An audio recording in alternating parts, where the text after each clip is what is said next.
Let's talk about the number one medication that pretty much everybody goes on by the time they're 50. If not, it's only a matter of time, and that has to do with your cholesterol. Can I ask you a question? Is cholesterol good or is it bad? It's good. They have good, right? Right? I mean, you know, most people would say it's bad.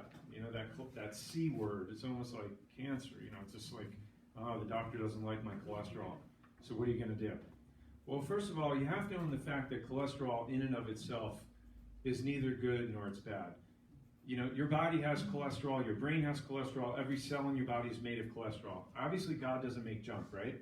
There's a real important reason that you have cholesterol. And when you start messing with that, bad things can happen. First of all, if you lower your cholesterol too low, it doesn't necessarily reduce your risk of heart disease. Did you know that? It also, many studies show that reducing your cholesterol too low will increase your risk of other health problems, like cancer. So we're going to talk about that also. So again, the question is cholesterol necessarily bad in and of itself? Your brain holds 2% of the body's mass, but contains how much of its cholesterol? 25% of all the cholesterol. All right?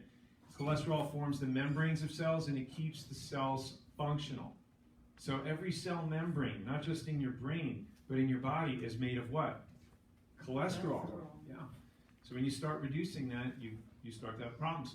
Cholesterol in the brain serves as a powerful what? Antioxidant. You ever heard of the word antioxidant? What do you need antioxidants to prevent? Cancer, right? To kill free radicals. So when you start, again, reducing your cholesterol, you're going to learn tonight that you're increasing your risk of what? Cancer. Yeah. So how do statins affect your brain? Did you ever hear people having trouble because of side effects with the statin medications? They have memory loss, confusion, muscle aches, and things of that matter. I'm going to explain to you why. The neurons in your brain, how many of you guys have neurons in your brain? Say aye. Okay. Neurons in your brain, they rely on the delivery of what? Cholesterol from the bloodstream by way of something called LDL. Have you ever heard LDL before? Yes. What's that? Is that the good cholesterol or the bad cholesterol? We've been told it's the bad, right? But remember what I'm telling you, cholesterol in and of itself is not good or bad. In fact, LDL is not even cholesterol. LDL is not cholesterol. LDL stands for low density lipoprotein. Okay, so it's not cholesterol. It's a protein, okay, which actually shuttles the cholesterol to the neuron so that the brain cells can thrive and function properly and perform their proper functions. You got that? So the LDL is not cholesterol. It's a protein that acts as a shuttle to bring cholesterol to the brain so the neurons can actually fire. How many of you guys think that neurons in your brain firing is a good idea? Yes? We don't want to sacrifice that now, do we? All right, so what happens to all these benefits as a result of lowering your cholesterol? Look at the picture on the bottom right. What does that insinuate? Alzheimer's disease? Are you telling me, Dr. Yachter, that there's a correlation between low cholesterol and Alzheimer's disease? Well, let's take a look at what the study shows. 1,900 participants in this thing called the Framingham study. And they looked at the correlation between learning, memory, concept formation, all the things that are lost in an Alzheimer's patient, and the cholesterol levels. And guess what they found? The people with the cholesterol, with the low cholesterol, below 200, where your doctor is always telling you your cholesterol should be, scored the what? Lowest on cognitive tests. And they found that the people who had the highest cholesterol performed the what? Highest. Okay? So Parkinson's disease, published in a medical journal, they said that people with the lowest LDL cholesterol, again, the one that they're always targeting you, telling you that you need to take the medication to get down, they're at risk for Parkinson's disease by an increased risk of what? 350%. So I'm not shooting from the hip. These are real medical studies, guys. These are things that you're not going to hear about. When you go to your doctor every year and you get a blood test, those lab results automatically are going to generate that H right next to that number there. When your LDL is over 100, if it's 120, 130, your doctor's going to circle that. And what are they going to tell you need to do to take that down? Yeah, and then what are you going to do? What are you going to do? Are you going to fill the prescription? Are you going to take it? Or are you going to say, no way? You know, whatever your response is, it's up to you. But that's only going to come from a deep understanding of what the consequences are. Because they're acting from a standard of care that's been created by drug companies, with studies that have been funded by drug companies, right? You guys are aware of this, right? So who's responsible for your health? You are. You are. So, if everything that we've been talking about so far makes sense, then does this next question make sense? Okay, I understand that cholesterol medications aren't the greatest. They're not good, right? So, doc, what can I do to naturally lower my cholesterol? What kind of question would that be? Is that a good question? Is there something wrong with that question? Yes, why are we lowering it? Good question, right? Why would you want to lower the cholesterol? Whether it's with a statin drug, or a supplement, or an herb, right? Why would you want to bring your cholesterol down? And the reason why I'm posing this question to you is because that's what I get posed to me. Patients say to me all the time, I don't want to take that cholesterol medication. You know, like your anti-medication, right? But if you don't understand the concept that I'm explaining to you right now, your next question could be this. I don't want to take the medication. What kind of drug alternative can I take to bring my cholesterol down? Is that question going to be from you? Or anybody watching on Facebook right now? Do you get what I'm saying? We've been ingrained to just shudder with anxiety that our cholesterol is too high, that it's not a good thing. Whoever said that? Whoever said that cholesterol wasn't a good thing? The people who want you to stay on medications for the rest of your life. So keep learning. Here we go. Cardiologist, C. Malhorta. This is from, he's a British medical doctor. He was begging Parliament in British Parliament to do studies investigating statins. And he was quoted as saying, in the past 30 years, there have been 44 randomized controlled trials that have revealed what?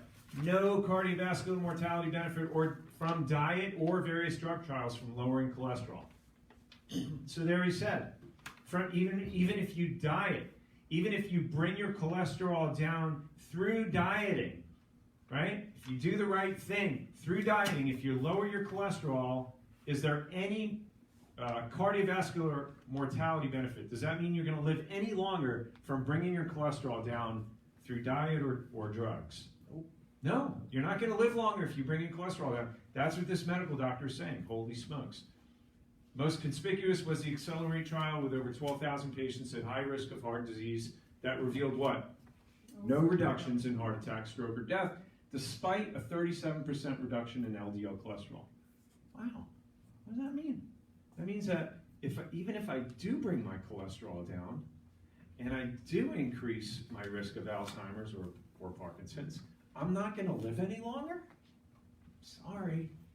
We've been bought into these lies. Statin medications increase the risk of death. American Journal of Cardiology. This study was 11 and a half years, and they followed 300 adults who were diagnosed with heart failure for an average of 3.7 years up to 11.7, up to 11 and a half years. So here's what they found. Those that were taking statin drugs and had the lowest LDL were found to have the what? Highest rates of mortality. What is mortality? Yeah.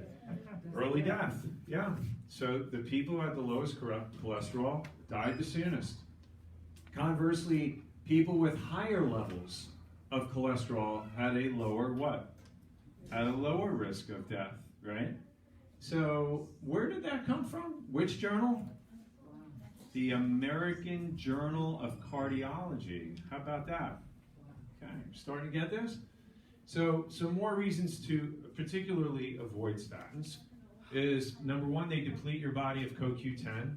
How many of you guys have heard of CoQ10? All right, so CoQ10 is a necessary molecule that your body needs for energy. All the cells need it, particularly the heart. But statins actually strip that CoQ10 out. So you need that for energy, and that actually increases your risk of heart problems. Did you know that statin drugs actually inhibit the production of vitamin K2? Do you know what vitamin K2 is? What is vitamin K2? It helps with the absorption of vitamin D, which prevents calcification in your arteries. What happens when the arteries calcify? Can the blood go through? Nope. Does that increase your risk of a heart attack? Yeah. So what you're saying is statins can actually increase your risk of a heart attack? Yes. Yeah, these are side effects. Cancer, we already talked about that.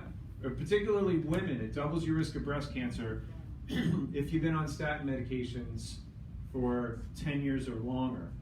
And also diabetes. Recent studies show that statins triple your risk of type 2 diabetes. Did you hear that? Statins triple your risk of type 2 diabetes? Wow. All right, so these are things that we definitely want to consider. And so that's as far as taking the medication. All right, so here's a question for you. Is there such a thing as dangerously high cholesterol? So what if your doctor says, you know, your cholesterol is way too high. You need to do something about this. Could you ask this question? Is my cholesterol too high? What happens if my cholesterol is too high? What happens if you have a 300 or a 400 level cholesterol? Is that dangerous? Is that dangerous? If your LDL is high, if your HDL is low, let's say you have a total cholesterol of 300 or 400, is that dangerous? No. It depends, right? It depends. So the cholesterol in and of itself is not dangerous. Cholesterol is good. We need cholesterol. What do we need cholesterol for? Have the neurons in the brain firing? Every cell is made up of what? Cholesterol? Yeah, your body needs cholesterol. LDL, is LDL cholesterol? No, LDL is not cholesterol. It's a protein which shuttles the cholesterol to your brain. So you guys remember all these things. You're doing great. Awesome. Give yourself a pat on the back. So is there dangerously high cholesterol? A 2018 review said that total cholesterol and LDL cholesterol levels are what? Not an indication of a heart attack risk, and that statin treatment is of doubtful benefit as a form of primary prevention. Here's another study from the Journal of the American Medical Association. 1,000 participants in a 4-year Yale study. They said that people with low total cholesterol had just as many heart attacks as people with high cholesterol. So what good does taking your cholesterol down do? Does it prevent heart attacks? No, doesn't prevent it. Is it worth taking a medication with all those side effects? No. So I'm preaching to the choir, or it would seem that way.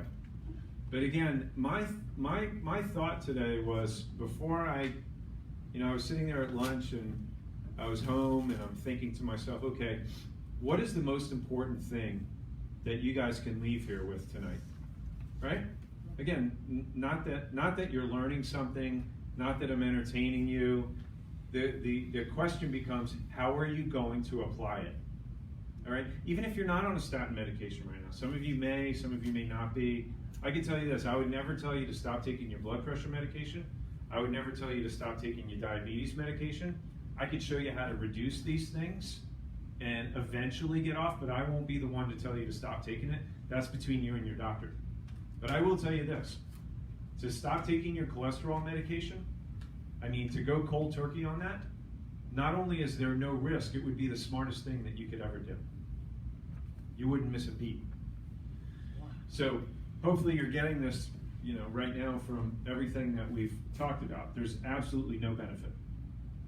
So if just as many people die with high cholesterol as low cholesterol, and it's not the actual predictor of the heart attack, then what is the actual predictor of an imminent heart attack or heart disease? If it's not cholesterol, what should it be? What does this look like? So when you go to your doctor, Nate, and he says to you, hey, your cholesterol is 280, it's 300. I'm going to write you a prescription for Lipitor, and you say to him, Doc, I don't know if I'm comfortable going on that stuff. And then he says to you, well, you really need to, because if you don't, you're going to be in big trouble. Then what is your next question? To engage in an intelligent conversation with your doctor, the next question would be, well, gee, Doc, I see that my cholesterol level is high, but I think the more important marker is CRP. What is it? CRP. CRP. What does CRP stand for? C-reactive protein. Everybody say that? C-reactive protein. The C-reactive protein, if you look on the left, was published in the New England Journal of Medicine. And this is why I'm telling you guys, these are the questions to ask your doctor, because this comes from their medical journals. You're not trying to outsmart them, but you can easily use this as an anchor to the intelligent, respectful conversation that you're engaging them with, right?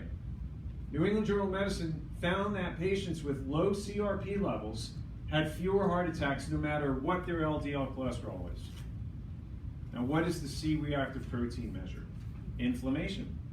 What does it measure? Inflammation. And they also found in this study the patients had more heart attacks if their CRP was elevated regardless of their LDL cholesterol. So, if your doctor or your blood test has you worried about a heart attack, it shouldn't be because of where your LDL is or your cholesterol is. It should be because of what? CRP. Where your CRP is. Yeah? That's going to be the biggest predictor. Yes. So where on your blood work, I know we see, if you take the test, we see LDL, the HDL, and the triglycerides. Where on your blood work is the CRP? Yes. Not going to be there.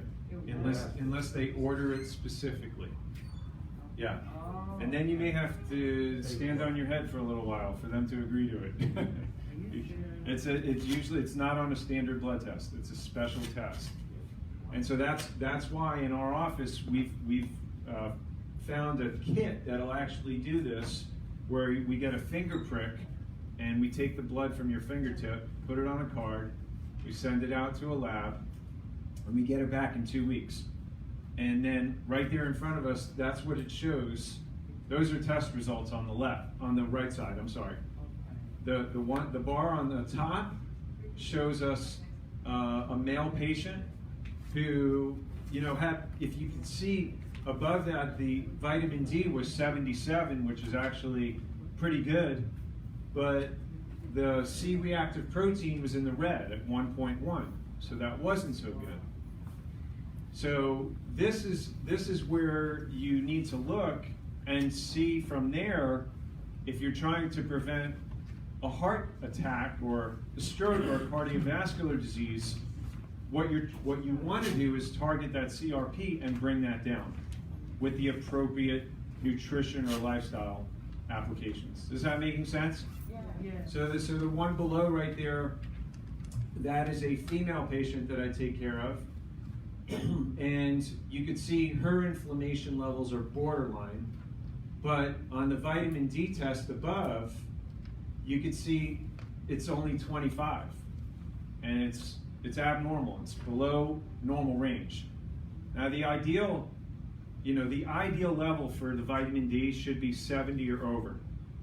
And we know years now, research has shown us that when your vitamin D levels are 70 or over, you're preventing 75% of almost all cancers: breast cancer, colon cancer, prostate cancer, if your vitamin D level is 70 or over. They also know that your risk of dying from COVID goes down to 0 if you're 70 or over. That's how important it is for your immune system.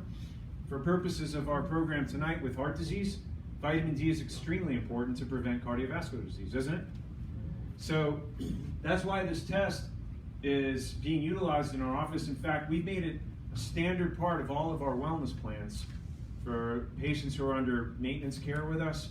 Everybody's getting this to see where they're at, because it's astonishing to me to see that some people are taking supplements, but they're still in abnormal ranges and they have no idea. Their doctor says that their vitamin D levels are normal. Meanwhile, the vitamin D is 25. And so they didn't know. So I would encourage you guys, if you have your vitamin D levels or your C-reactive protein, bring it to me. I'll take a look at it and I'll tell you where it's at, and I'll tell you what you can do to actually make some improvements on that. If you haven't had one in a long time, or you haven't had the C-reactive protein and you'd like us to do that for you, ask Deborah before the end of tonight, and she could set up a test or an appointment to do that, or just if you have any questions on any of that, see us before you leave tonight and we'll show you how to do that. It doesn't matter what your cholesterol is. What matters is what? We're doing the C-reactive protein. Yes? So you're saying if someone knows where their vitamin D level is, like 40 or whatever it is that an indicator for where the CRP might be good or bad? No, or independent. Independent. Independent? Yeah. The reason why I'm asking is because I don't know if anybody realized lately they have stopped the testing or giving you a hard time to vitamin D. Yeah. Like the insurances are not trying to cover it anymore. Right. And I think as people learn things, it's like they try and block you from, Yeah. The irony of it is we're in the middle of supposedly a pandemic, and it has everything to do with your immune system. Vitamin D is so important. Everywhere you look, people are loading up on vitamin D. Of course people want to know what their vitamin D levels are, and of course insurance companies, anytime you have money companies trying to make decisions with your health, that's what we see, right? Yeah. But so let's move on here. So we talked about cholesterol. We talked about what your heart attack risk is. So hopefully everybody understands now it's not cholesterol. That's not what you need to be looking at. You need to be looking at the C-reactive protein. You need to be looking at your inflammation levels. And in just a moment, you're going to learn what causes the inflammation. And if you can control that, you'll be on top of your game. Yeah, Corey? Does that test provide any inflammation levels? Yes. That C-reactive protein is the indicator for inflammation levels. And that would tell you whether or not you're at risk for a heart attack, stroke, cancer, COVID, your immune system. It's all interrelated. Yep. All right, so what's normal blood pressure?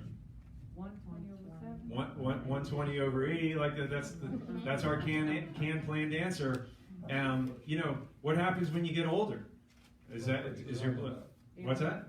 It's going up. It's not uncommon for many physicians to say, okay, your chronological age plus 100 is your systolic. So for your blood pressure to be, and this comes from Mayo Clinic right here, for your blood pressure to be 150 over 90, still within normal range. Still within normal range, yeah. And also, you want to think about who you are. Are you exercising? Are you eating good or not? Are you under a lot of stress? Everybody's a little bit different, but I can tell you that if your blood pressure is 140 over 90 or 140 over 95, 140 over 80, I don't know that I'd be so antsy to go to the doctor and have them start looking at things. Especially, when you're over 50, 60 years old, your systolic is going to go up as you get older. The arteries, your circulatory system becomes more brittle. It takes more pressure to get the oxygen and the nutrients out to the distal parts of the body. Your body needs to raise the blood pressure to do that. Did you know that? Yeah, so that's important. So if your doctor's not comfortable with where your blood pressure is, of course, as I've seen at least 1 out of 2 people that I encounter are on blood pressure medications. I started a patient not too long ago, very recently, and there were side effects of dizziness, there were side effects of headaches, and I found certain areas in the spine that would cause those things, but it also happened to be the same thing with some of the medications that they were on. If you look at the side effects, for example, Lopressor, metoprolol, atenolol, lisinopril, they all have similar side effects. And you wouldn't necessarily be looking for these if you're taking them, because you'd be thinking, well, why would the doctor put me on that if they were going to give me side effects, right? But yet, how common is it that people are short of breath? I can tell you it's very common. Confusion, memory problems. This vertigo, yeah, this metoprolol, my mother-in-law was on, and she got lost. She was out on a drive, and the police had to escort her back to her house. She was developing cognitive problems, and now she's an Alzheimer's patient. And they had her on this, and it just added fuel to the fire. And as soon as we took her off of that, she made a quantum leap as far as her healing and her progress. So we have to be aware of these things: decreased sex drive, impotence, headache, fatigue, insomnia. If you're on any medications at all and you have these types of symptoms, that's one of the first places that we should be looking, right? Valsartan, irbesartan, losartan. I would venture to bet that many, I don't know if I'd say many, there's probably a few of you in this room right now that are on that, maybe still taking it while they recalled it 2 years ago. I remember doing this workshop a year or two ago, bringing this out, and you know, there was an exodus. As soon as my patients flooded out of here, they went to their doctor's offices, and the doctor's like, "Oh yeah, no, I just found out about it." You know, and there were many patients that we had that were still on it even after it was recalled. They never got a call from their doctor. Meanwhile, they're taking these cancer-causing impurities in these blood pressure medications, NDMA, NDEA. I won't go into what it is, but they use it to make rocket fuel. And the question is, like, gee, I wonder how long, you guys have been on that stuff. And I also wonder if, and you should be wondering this also, like, if you are on prescription drugs, like I said, I'm not going to tell you to stop taking that, but you should wonder about the toxins in each of those. It may not be rocket fuel, but I can tell you if it's made in a lab, the longer it stays in your body, the longer you can count on that there's going to be side effects. If it's not in your brain, maybe it's your liver, your kidneys, and they may have passed it with the FDA and said it's safe now, but no different than these medications, which took a few years for it to come out and say, oh no, we got rocket fuel in it, cancer-causing impurities. What else are you taking right now that could be the next 6 o'clock news where they come out and say they've recalled these? And that's where my mind goes to, what do I need to be doing today so that I don't have to depend on these things? What do I have to be doing? What does it take? And then maybe there can be a gradual transition where I can take less and less of that, and eventually I can work with my doctor to get off of that. And that's the type of conversation that I love to have with you guys. But your thinking has to engage in such a manner. American Heart Association, they said this last year, that on average, not smoking, maintaining a healthy what? Body weight. Maintaining a healthy body weight, controlling your blood sugar, blood pressure, cholesterol, can add how long to a person's lifespan? 10 years. I'll take it. I'll take it. So you may be aware of this, but if you lose 10 pounds, it doubles your chances of normalizing your blood pressure. Did you know that? That's it, just 10 pounds. If you lose 22 pounds, you reduce your risk of a heart attack by 75%. That goes a long way. It really does. So I just wanted to share this with you. Hello, my name is Tim Kennedy. In the first 40 days of this program, I lost 35 pounds, exactly where I wanted to be. I got off my blood pressure medicine, I got off my cholesterol medicine, and I got off my heartburn medicine. And I feel wonderful. Thank you. Tim was one out of maybe more than 2,200 people that we've put through our 40-day program. Now, it's not just weight loss. I mean, this is a program that actually helps you reduce your body fat, maintain your water weight, your muscle mass, and it actually helps your body evaporate the fat, the abnormal fat, like the visceral fat, the type of fat that suffocates your liver and your gallbladder and your heart, the type of fat that actually potentially could end your life early. It zeroes in on it and it targets that, and it causes your body to incinerate the fat, not just lose weight. And this is really important because for some people it's easy to lose weight, but that doesn't mean that you're losing fat. It actually could mean that you're slowing your metabolism down. So there's a very specific process to this. Hi, my name is Carol Plevin, and I've been on the program for a little over 40 days, and I've lost 31 pounds, and I feel wonderful, without a doubt. Medicines, I've had to lessen on my cholesterol medication, and I just feel great, full of energy, and can't complain about anything.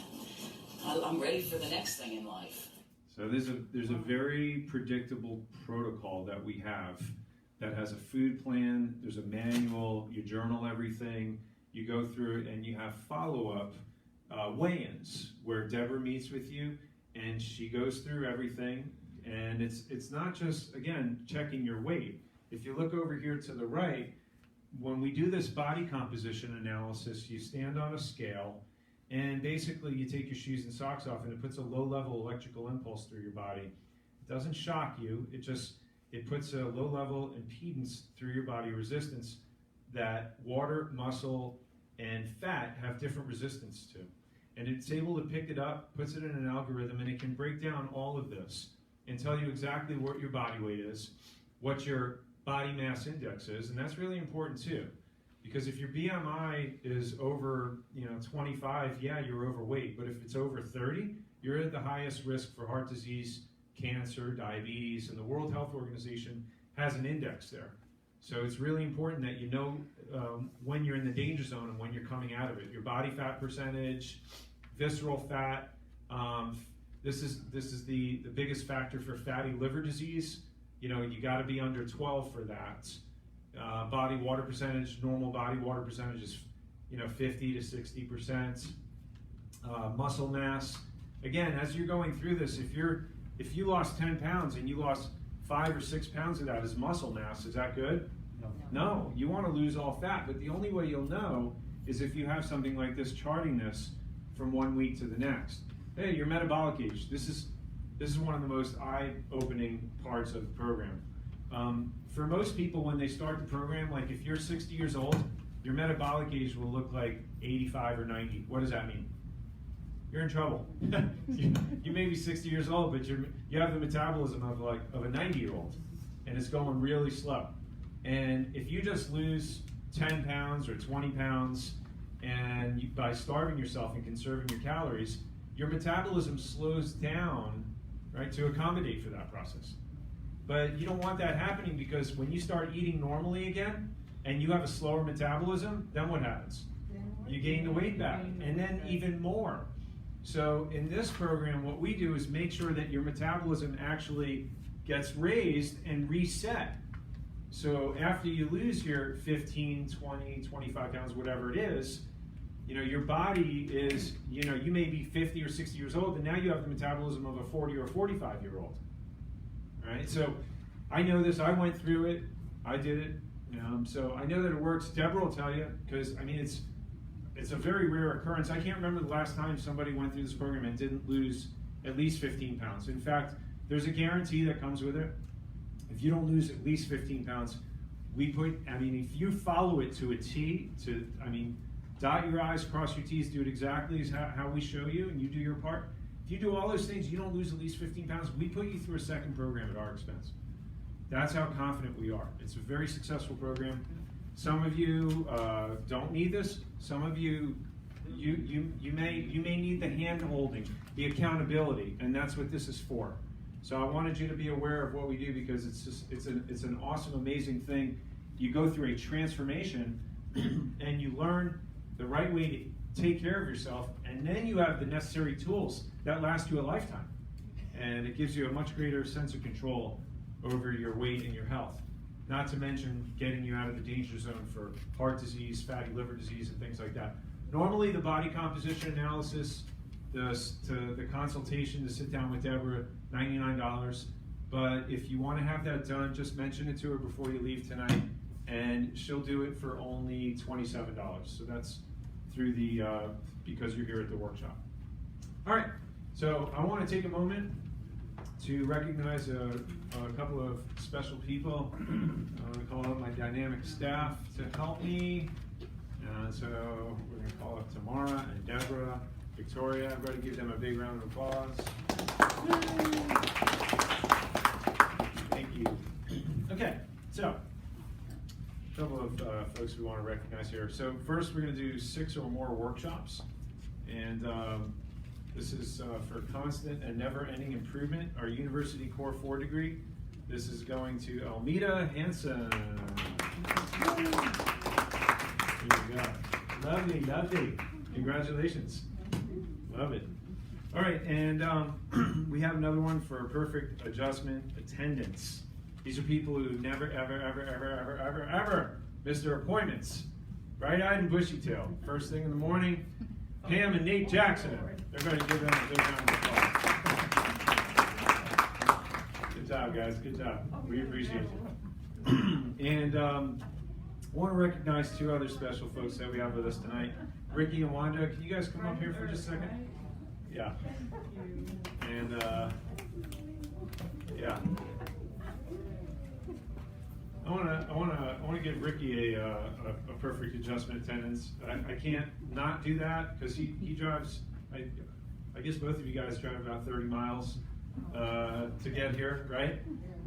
So I definitely want you to know how much we appreciate that. But Ricky just told me something pretty cool that, you know, when he first started, that he could barely get out of bed, feeling like the old man. How long did it took you quite a while to get going, Yeah. right? And not to mention going to the bathroom several times a night. Yeah. And then just a couple of days ago, you were telling me that you're just jumping up and out of bed like a spring chicken, huh? Yeah. Better. Whole lot better. Whole lot better. Whole lot better. And what about getting up to use the bathroom at night? That's improved a lot too. Yeah. That's improved a lot, man. I used to go to the bathroom and it's like, it was unbearable because I couldn't get a proper rest. Yeah. And I have to get up in the morning and drive tractor trailer, so Yeah. I have to try to get enough rest. He is a hard worker. Hour, Yeah. like get up like an hour or an hour. Yeah. Going to the bathroom. Yeah.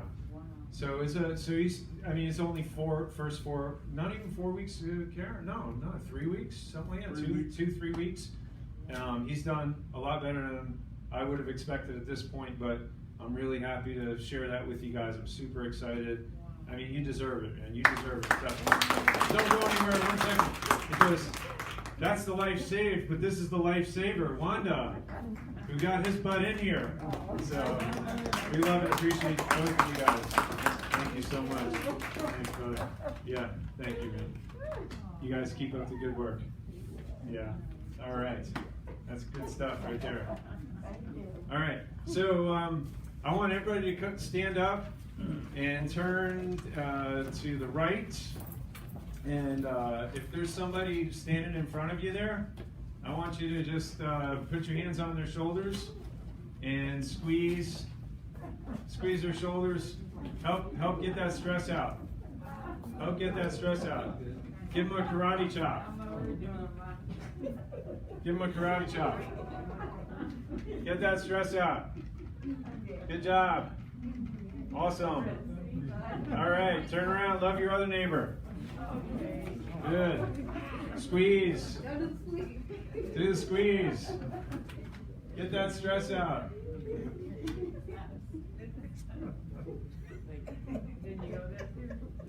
Are you loving your neighbor? Are they good peeps? All right, give yourself a round of applause. All right, heads up. We got good stuff coming at you. Heads up. Ready? Yeah. All right, we're not done yet. We're not done. We're not done. Don't leave yet. Okay. So here's my question for you. That's an artery right there. You're looking straight at it. Can you see all the plaque in there? Does cholesterol cause that? Does the cholesterol cause the plaquing of the arteries? Does cholesterol cause heart disease? And Jim says no. And you'd be right. No. Coronary artery disease has more to do with oxidized LDL. what does oxidized mean? You ever see like when you cut an apple and you leave it there and it turns all rusty? It's what happens when free radicals go to town on them. So what happens, here's how that plaque comes about. If you have cholesterol in your arteries or any other part of your body, remember, that's not what causes the heart attack. What causes the heart attack and the plaquing is when sugar comes in contact with that cholesterol. And that's what causes the oxidation, which causes an inflammation process. All right, so when sugar comes in contact with that, it physically deforms it, and it causes inflammation. Has everybody got that? That's why the C-reactive protein test is so important, Corey, because it's the inflammation. So what causes inflammation? Sugar. What else? Bad fats, toxins. So this, if you want to cut to the chase and cut to the root of this, you don't need to work on bringing your cholesterol down. You need to work on bringing your what? Your sugars down. Yeah. You need to start reducing and eliminating these sugars. You could be on cholesterol meds till the cows come home, and guess what? You could still have plaque building up in your arteries because of this. Fruit, roll-ups, Pop-Tarts, croissants, bagels, all the white refined stuff, donuts, right? I mean, you guys know that sodas is no good. Orange juice we think is good, but you drink a tall glass of orange juice. How many oranges do you need to squeeze to come out with a tall glass like that? You're pouring it out of the box, but think about freshly squeezing oranges. You would need like a dozen oranges to make a tall glass that you just slug out of the carton. So just remember that too much of a good thing, it's not a good thing, is it? Right? So, but look over there at the bread, the pasta, the rice. Corn is a grain. Corn is not a vegetable. Corn is a grain. Okay? So these all break down into sugar. Even if it's not simple refined sugars, these grains break down into sugar. And there we have the same problem of inflammation. What is it? Inflammation. Yeah. So these are the things that we need to reduce and eliminate, because ultimately it's going to get you in trouble here. Now, if you look at the artery on top, you look inside the artery, it's clean, it's clear, it's hollow. Right? So is it possible? I mean, genetically, if some of us in the room, we just run a high cholesterol level genetically. Sometimes your body's going through a healing process. If cholesterol is what makes up the cell membrane and you have damage to the epithelial or the membrane of the cells, what does your body need to make more of to heal the cell and repair it? Cholesterol. So sometimes we're going through a healing process and the cholesterol levels necessarily need to be high because your body's intelligently designed that way, right? Right. So it is possible for you to have a 300 or 400 level cholesterol and be perfectly healthy, and your artery looks like that on top. And then you come out, you got the blood test, and the doctor says, holy smokes, you better get on that medication. But meanwhile, you don't have a problem.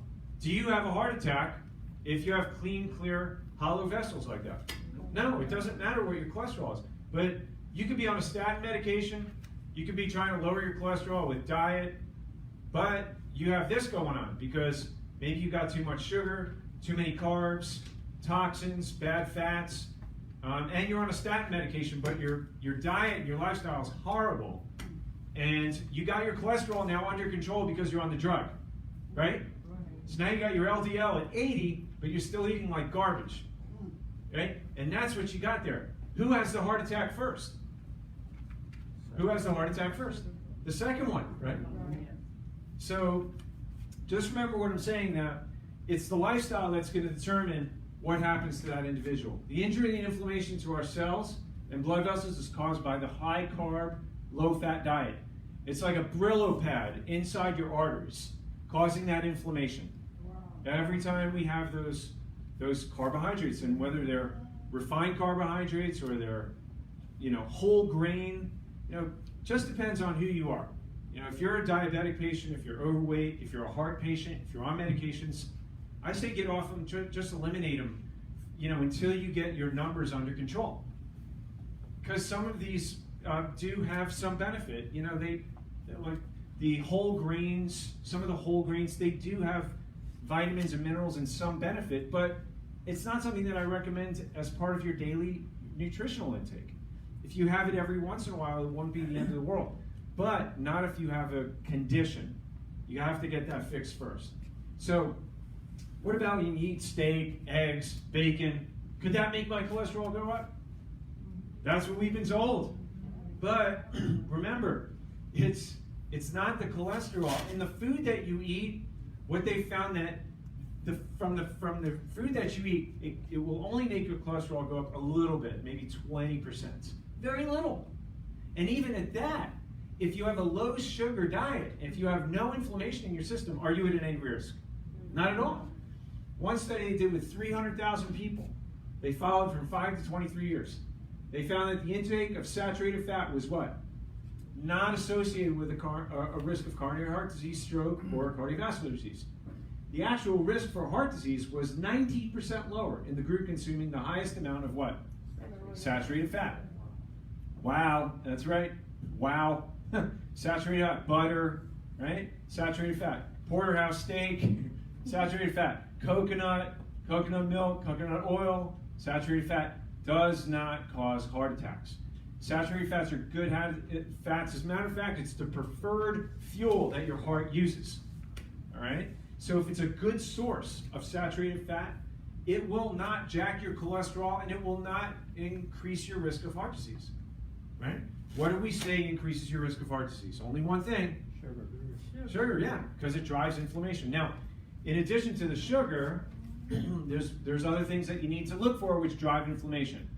It's the bad fats, the rancid fats, the trans fats. Right? Where do you find those?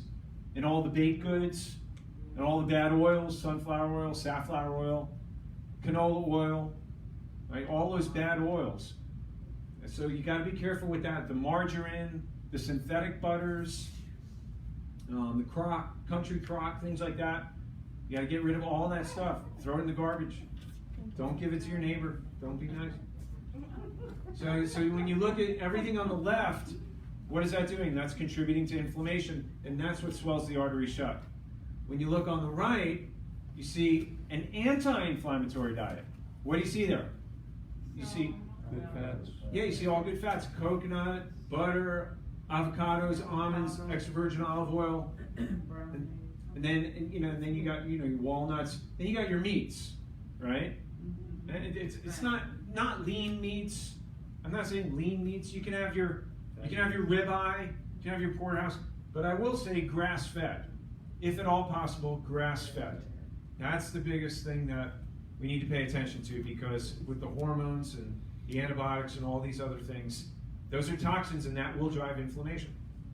Now, I don't recommend that we eat meat every day. I don't think that's a good idea. There are other things that come into play with hormonal responses and things, but I don't see the necessity to eliminate it from your diet completely.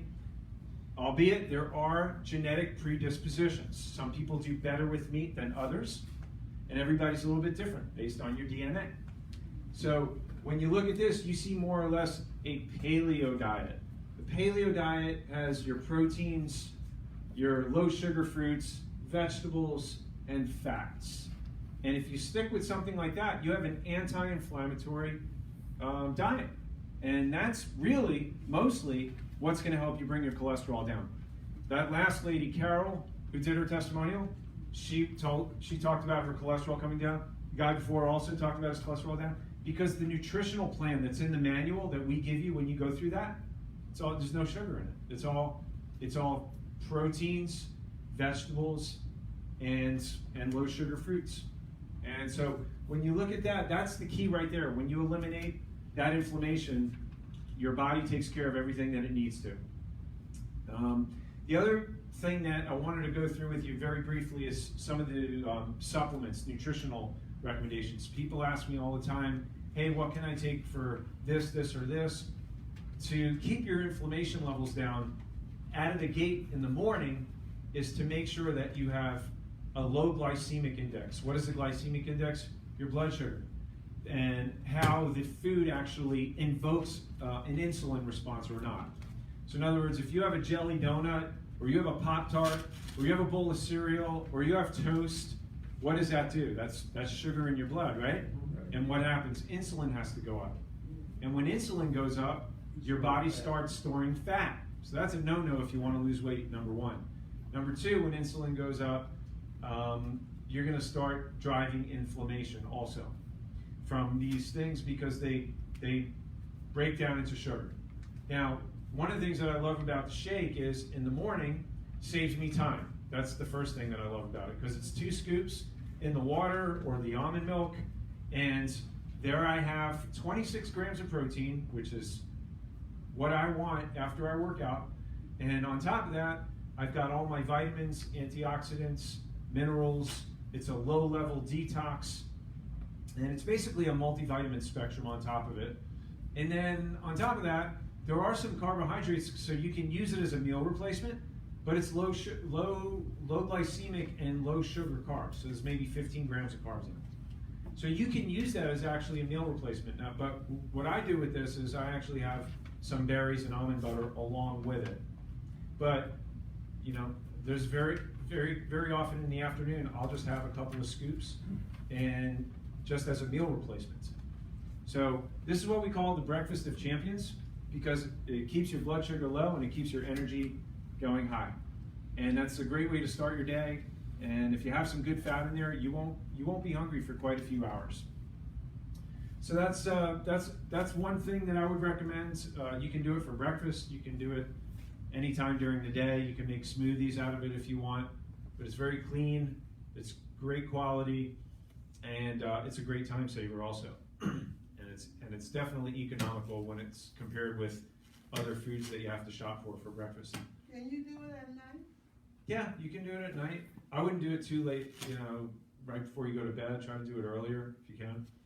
But you want to mix that. Try to mix it with coconut milk or almond milk if you can. You can have it with water, but it's good to have some good fats in there. Perfusia SR. This is one from the supplement suite tonight that we have. And the Perfusia is interesting because it's got something called L-arginine in it, which is the precursor for nitric oxide. Now, when nitric oxide is released in the blood vessels, it causes the arteries, the muscle in the wall of the artery to constrict from the inside. And when that happens, it actually opens the artery up inside. And when that happens, it allows for better circulation through your arteries. Is that good for your blood pressure? Yeah. Yeah. Is that good for your coronary heart health? Absolutely. So that's why this supplement is part of the suite tonight. Another great heart health supplement is vitamin D, which we talked about. This is a big one for not just cardiovascular health, but also for your blood sugar and your immune system as well. Q-Best, we talked about Q-Best because statin medications, we said, strip the CoQ10 out of especially the heart muscles. And this is one of the main reasons why people have memory loss, confusion, muscle aches, and things like that from the side effects from the statins because of the loss of the CoQ10. If you're taking statin medications, this is a must. Even if you're not, it's a good idea to take this also, not just for heart health, but it helps to translate for energy in every cell in your body.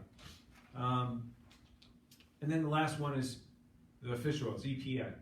What are fish oil capsules good for? Well, the real question is, what are they not good for? They counteract inflammation. They're good for your heart. They're good for your circulation. They prevent cancer. They're good for your triglycerides, your blood pressure, your blood sugar. You know, there's not a person in this room who should not be taking at least 1 or 2 of these every single day, not to mention for heart health. So the reason why we put all 4 of these together is because they're somewhat synergistic, meaning they work best and they complement each other and have the best effect when they are taken together, especially for heart health. So if you're a heart patient, strongly recommend this. Even if you're not, it's always a good idea to make sure that you're taking supplements on a daily basis. You can't get all the nutrition that you need just from the food that we get at our supermarket anymore. It's void of minerals and all the nutrients. Most of that is lost. First of all, it's void in the soil, and then it's lost on the way to our countertop. So by the time we get to it, so you have to take supplements if you're serious about your health. It's not an option anymore. So 15% off tonight, just as an incentive for being here at the workshop to apply, make application with everything that we're talking about. It's really the only time that we'll discount the supplements, and that's for everything that you see up there. The shake as well. The shake as well. If you're watching on Facebook Live, you can also take advantage of this by going to elevationhealth.com. Go on the website where that green arrow is. It says Shop Online, and you can also access those supplements online from there. Last thing I want to close with is how important your nervous system is with heart health. You may not know this, but heart rate variability, they're showing now, has a significant influence on basically predicting your heart health. Even more so than CRP. We talked about how important CRP is. So as far as cardiovascular health, they're saying now that this is one of the most important things that you can look at, heart rate variability. Raise your hand if you've heard of heart rate variability. Raise your hand if you've ever had heart rate variability done. If you're not raising your hand and you're a patient in my office, you have forgotten, because I do this for everybody. I do this for everybody. Yeah. Yeah. When you go back in that room, we do that for you, and now you're gonna find out how this all comes together. Most of the time, you're just taking my word for it, but I want you to learn why the heart rate variability is so important. So you see that chart up on the left there? That's your autonomic nervous system. It shows the brain and then all the organs and how the messages have to go through the spine. You guys know all that, right? Mm-hmm. But there's different parts to your nervous system. You have your peripheral nervous system, which can actually move your muscles and things like that. Then you have your autonomic nervous system, which does stuff without you thinking about it, like your heart beating right now. Your lungs are breathing, your stomach's digesting food, none of which is under your control voluntarily. You can't control that, right? Mm-hmm. So there's two parts to that system. One part speeds everything up. Your sympathetic nervous system speeds up your heart rate, your digestion, your this, that, especially like in situations fight or flight. What's fight or flight? You know, when you're under a lot of stress, if there's a tiger chasing you or a bear, you're gonna get a shot of adrenaline and you're gone, and your body just adapts to that. It's for short-term survival, the sympathetic part. Then you have the parasympathetic, which is for long-term survival, rest, recovery, and that part of your nervous system slows everything down. Is that making sense now? So you want those two parts to be in balance. When those two parts of your nervous system are in balance, your body's in a ready state. Are you with me right now? And when your nervous system's in a ready state, it can handle stress better. Is stress a killer? Yeah. Would it make sense if your nervous system is healthy that you're less likely to be affected by the stress? Your immune system will ride out whatever virus or colds or flus. Your risk of cancer goes down. Your risk of heart attacks goes down, right? And what studies show is that people under long-term chiropractic care, their immune systems are better balanced. That is why I check you with heart rate variability to see how healthy your nervous system is, and then I can tell you that your risk of a heart attack is going down. Your risk of cancer is going down. When I look at heart rate variability, I can tell you that. And this is why. Is that making sense? So, research published in 2004 showed that parasympathetic activity, which part is that? The part that slows down. With ischemic heart disease is on average a third lower than that of a healthy individual. In order for you to have a heart attack, you must experience a drastic decrease in the sympathetic activity and an increase in sympathetic. A decrease in the parasympathetic and an increase in sympathetic. Doesn't that make sense? If the parasympathetic is out of balance and the sympathetic just goes way off, then basically that sympathetic is going to speed up out of control, and that's what's going to trigger the heart attack, that constriction of the muscle.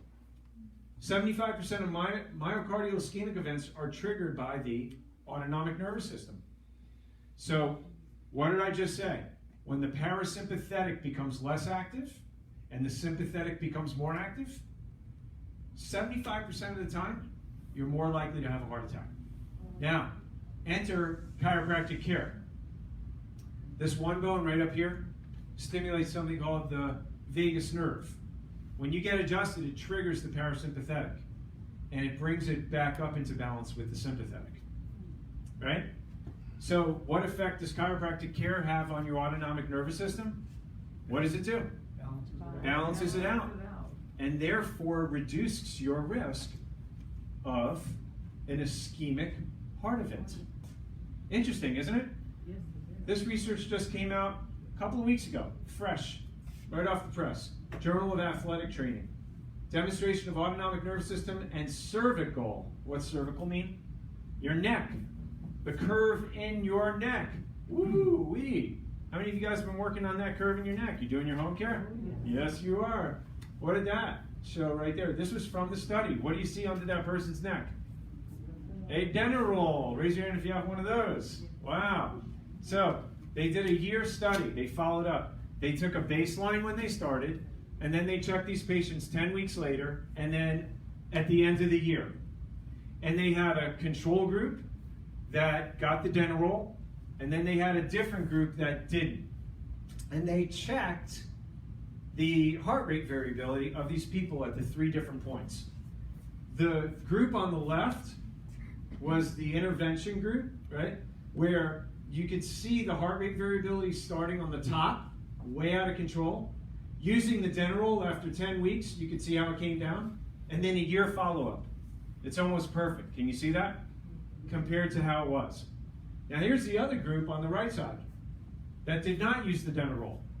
Their autonomic nervous system up there, then after 10 weeks, and then a year later, looks even worse than it did when they first started. So what did the conclusion of the study find? With more than 100 participants after a year, what did they find? Bringing the curve back in the neck balances your autonomic nervous system. Hello?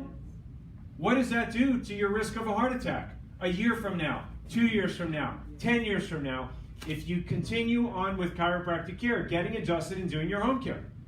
How many of you heard me say, staying out of doctor's offices, off of medication, out of hospitals, right? Your life extension plan. Does this fit into that at all? Yes? So you talked about the home care, but now here's the adjustment. How many of you remember when you lay on your back, I take that temperature probe, and I check you here, and I check you there. What are you doing, doc? You taking my temperature? Yeah. What's my temperature? Is it normal? I'm not checking for normal temperature. I'm checking for a difference from one side to the other. Why? Because the differential will tell me whether or not that top bone is in alignment or out of alignment. And if it's out of alignment, it has the ability to affect what? The vagus nerve. That vagus nerve affects your parasympathetic and your sympathetic nervous system. And it could throw things way off. How many of you guys want to make sure that you have that thing firing on all cylinders at all times? Say aye? Yeah. That's why I never let you get off that adjusting table without making sure that your nervous system is clear so that you could be at 100% of what God created you to be, whether your neck or your back hurts or not. How important is this, right? First chiropractic patient didn't have neck or back pain. They were deaf. It was a deaf janitor that had his hearing restored because of working through this nervous system, which I'm explaining to you right now. So when we make an adjustment, we make sure that that top bone right there is in alignment, that there's no interference to the vagus nerve, there's no interference to your brainstem, there's nothing kinking the arteries going to your brain that could interfere with your blood pressure. So that's really important. So that top bone right there is super important right there. That atlas bone, there are some chiropractors that adjust that and nothing else. That's how profound it is and the effects that it has on your health. So that's the area, that brainstem, that is the most important area. You ever have a cold, cough, sniffle, sneeze, flu? I say come in and get your flu adjustment. And when you get your flu adjustment, there's one area that I'm working on right there, right? There are some people that, I don't know if I should be saying this or not, but I did take my precautions so that I wouldn't bring risk to everybody else, but I'm going to share this with you anyway because it's just who I am, it's what I believe. So there was a family that had COVID, they had the symptoms, young family, they're otherwise healthy, they're my patients, they're under chiropractic care, have been patients for 15, 16, 17 years. They called me up. They're like, tested positive. There's 3 out of the 5 of us, or 6 out of us, that we have no smell, no taste. We definitely have it. The other 3 don't have anything. So we don't know what your thoughts are, but can you adjust us, or are you not comfortable doing that? I'm like, Yeah, I'll adjust you. I'll put on my mask. I'll get my hand sanitizer. I'm coming over. I mean, at this point, I know I've been exposed. I'm not really worried. But I did put my mask on, and I did what I needed to do. So I went over to their house. I went on their patio. They were all outside, and put them in chairs. Lined them up like this. And what did I do? Did I adjust their whole spine? No. Right here. Why? Because everything that I just explained to you. Autonomic nerve system. Bringing it back in balance enables the body to be the best that it can to handle the stress that it's under and strengthen the immune system and give it the advantage that it needs to get as healthy as possible, as quickly as possible. Does that now make sense? Yeah. When I went down to Panama in 1997, I went down with 100 other chiropractors, and we adjusted 300,000 people over the course of a week. I don't know how we did it, but we did it. And wherever we went, to all the different cities, we just lined up chairs. People sat down, we lined up chairs. We knew we couldn't lay down tables and adjust people from head to toe. We just did the most important adjustment that we could do on one person. It could have been their one and only adjustment that they ever had or ever will have in their life. Where's the most important place? Right there. So I'm just sharing this with you guys because I want you to have a really good understanding of how to use this thing called chiropractic. GMA on call. Millions of Americans take medication to lower their blood pressure, but new research suggests there may be a better solution. The idea is that some people may be able to toss their pills and visit a chiropractor instead. So how would it work? And is this method right for everyone? 1 in 3 adults suffer from high blood pressure. Nobody can say for sure what makes it rise, but now a new medical study is cautiously suggesting an unusual way to bring it down. Realign the spine. When the spine is misaligned, it can affect all types of things, all types of diseases, conditions. The idea is that the C1 vertebra, located at the top of the spine, operates like a fuse box in the body. When twisted, it can pinch arteries and nerves at the base of the neck, not only causing discomfort, but affecting blood flow too. Denise Neiman suffered from neck pain. Your upper body's off to the left 2 degrees, and X-rays showed her C1 out of alignment. A special chiropractic adjustment lowered the pain and her blood pressure at the same time. My blood pressure dropped tremendously. Could there be a connection? We designed a double-blind study to really look and see if, in fact, this procedure was affecting blood pressure. 25 patients got the special adjustment, 25 others a fake one. The ones who got the real thing saw their blood pressure drop an average of 17 points, a dip that usually takes 2 blood pressure medications to achieve. So, Pretty significant. So many of you guys might have seen that in the office. We were playing that last week, but I just wanted, for those of you who hadn't seen it, to understand the relationship between your nervous system and the different areas of your spine. Like the top part of your spine, that's what controls your blood pressure. People who come in with headaches, nervousness, trouble sleeping, nervous breakdowns, tiredness, dizziness. I see this all the time. And they're taking these different medications for these symptoms. And meanwhile, we start adjusting them and the dizziness goes away. The high blood pressure drops, just like you've seen. How important is this? How many of you know people that are walking around out there, they're looking for the answer, and they're just going from doctor to doctor, taking drug after drug? Health doesn't come from the outside in a pill, a potion, a lotion. It comes from where? The inside out. And we look at the spine like the circuit breaker, so it's got to make sense.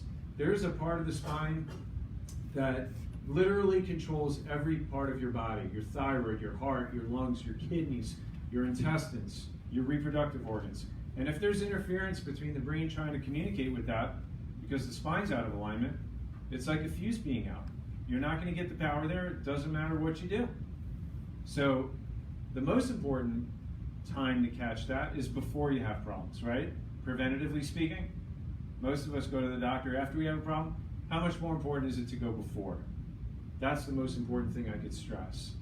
So what we do in this office is, I'll check people when they have problems. Maybe they have headaches, their neck pain, their back pain, this pain, that pain, all types of different sinus trouble, allergies. They'll come in because their friends told them about it. They'll come in and we'll check them because they have an issue. But What I'm talking to you about is getting checked before you have issues. Many of you guys are doing that, and the most important thing is to keep these nerve channels clear for how long? Forever, yeah. But how do you know if they're clear or not? How do you usually determine if you're healthy or not? Usually by how you what? By how you feel, right? Isn't that true? Yeah. But is that the correct answer? How many of you guys know people who feel fine, they have no pain at all, and then they get diagnosed with cancer? Right? Have you ever heard of that? They can't be healthy even though they have no symptoms, and if they have cancer, right? That doesn't make sense. So, would everybody agree that you're not healthy just because you have no pain? The only way to know if you're healthy is if your body's functioning properly. And what controls functioning your body is your nervous system. Your brain sends messages to your heart, to your lungs, to the cells in your breast. And if there's no interference with that and they're functioning properly, you don't get problems. Make sense? Yeah. So how do you know if those nerve channels are open or they're shutting down and you're developing problems? The only way to know is to get tested. So in our office, we don't guess, we test. When a new patient comes in, I'll sit down with them, I'll get a history, I'll get some information, and then we'll do an evaluation. Range of motion, posture, we'll do the thermography there, that's NASA space technology. We'll roll that along the surface of the spine, and it'll help us pinpoint where any issues are. And if we are suspecting that there are problems in the spine, then we take a set of x-rays. And the x-rays help us to correlate and eliminate any guesswork. And then what I do is I study the x-rays and go over them with you. Now normally, that gives us some pretty good information to work with. Sometimes people come in and they need answers, and that'll tell us why they've got what they got. Sometimes people don't have any health problems at all, and they just want to get a review, and it'll still give us a ton of information in terms of what you can do to be proactive. How valuable is that? That, like, if you can prevent a heart attack, or if you could prevent cancer, you could prevent some serious disease or disorder by nipping it in the bud before it had a chance to develop. What is that worth? So that's basically what I'm speaking to, the evaluation process. If you're sitting here and you haven't had your spine checked in a long time or ever, I'll give you the opportunity to do that. Normally in our office, to have the consultation, the exam, the x-rays, the report of findings, it's upwards of $350. But as a guest here tonight, we do that for only $97. Now, normally we don't include the x-rays. It's a lot of work, it's a lot that I have to study, it's a lot that we report between me and Victoria and all the work that we do. But we're doing that all together for only $97. And that includes the report of findings also. So if you'd like to take advantage of that, Deborah, can you raise your hand? See Deborah tonight before you leave. She can make that appointment for you. And go over into that room before you go. She'll make the appointment for you. We'll honor that for you tonight only. And then the other thing that I would say is if you need to get any of the supplements, we have very limited quantities. See them at the front desk, and they'll honor that discount that I mentioned. Don't forget about putting on your calendar for next month the True Cellular Detox Workshop. Also, if anybody needs any more information on the vitamin D and the C-reactive protein test, you can either ask tomorrow or Deborah about that also. All right, thank you so much for coming tonight. Love and appreciate you guys. God bless.